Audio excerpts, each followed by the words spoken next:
আজকে যে বিষয় নিয়ে কথা বলবো সেটা হলো কথা বলতে গিয়ে কথা যে আটকে যাওয়া বা যাকে আমরা সহজ ভাষায় বলি তোতলামি। তোতলামি হলো একটা স্পিচ ডিসঅর্ডার, মানে কথা বলার একটা সমস্যা। এবং এই সমস্যাতে কি হয়, এই সমস্যাতে ধরুন কোনো একটা মানুষ কথা বলছে এবং যখন বলতে গিয়ে সে হয়তো প্রত্যেকটা কথার মাঝে একবার করে আটকে যাচ্ছে। এই যে আটকে যাওয়া, তার ফলে কি হয়, তার বিভিন্ন রকমের সমস্যা হতে পারে। অনেক সময় কলেজের স্টুডেন্ট, তাদের ইন্টারভিউ একটা সমস্যা হয়। এমনি যারা আরো অ্যাডাল্ট মানুষ, তাদেরও অন্য লোকের সঙ্গে যে কথা বলার সমস্যা, সেখানে হাসি, মানে বিভিন্ন জন লোক হাসে ব্যাপারটা নিয়ে একটা মজা, ওইটাকে নিয়ে একটা মজার সিচুয়েশন বা একটা হাস্যকর একটা সিচুয়েশন তৈরি হয়।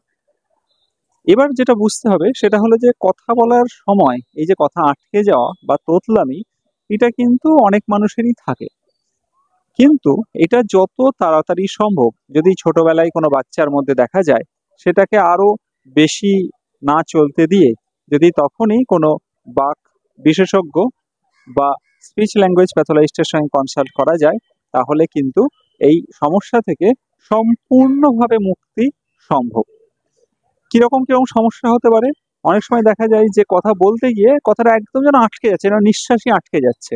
অনেক সময় এমনও হয় যে কথা বলতে গিয়ে এই যে প্রথম যে ওয়ার্ড, শব্দ, সেটা বারবার করে কয়েকবার বলতে বলতে গিয়ে সেটা বলতে পারছে।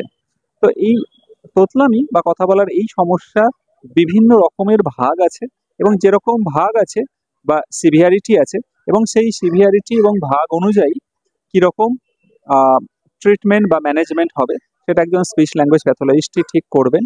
এবং তার আগে যেটা করার দরকার হয় সেটা হচ্ছে একটা প্রপার অ্যাসেসমেন্ট করে দেখা হয় যে কোথায় কিরকম সমস্যা। তোতলামির কিরকম কিরকম সমস্যা হতে পারে, যেমন একটা হচ্ছে কথার প্রথম দিকে আটকানোর সমস্যা, আর একটা হচ্ছে যে কথার যে ওয়ার্ডগুলো বলছে, ওয়ার্ডের পার্টিকুলার কিছু কিছু শব্দের সমস্যা হতে পারে। অনেক সময় দেখা যায় যে শব্দের লাস্টের দিকে সমস্যা হচ্ছে। তো কখন কিভাবে সমস্যা হচ্ছে, এটা অ্যাসেসমেন্টের মাধ্যমে সম্পূর্ণভাবে এটাকে অ্যাসেস করা হয়, এবং সেই অনুযায়ী তার যে স্পিচ ল্যাঙ্গুয়েজ স্টিমুলেশন বা থেরাপি বা ট্রিটমেন্ট, সেইটার মাধ্যমে এখান থেকে সম্পূর্ণভাবে মুক্তি পাওয়া সম্ভব।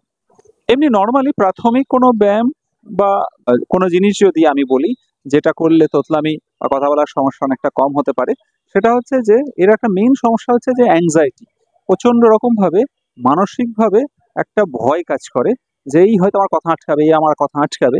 সেই অ্যাংজাইটি বা এই যে একটা টেনশন, এই টেনশন থেকে যদি একটু মুক্ত থাকা যায়, একটু নিজেকে বের করা যায়, তাহলে কিন্তু তোতলামিটা অনেকটা কমবে।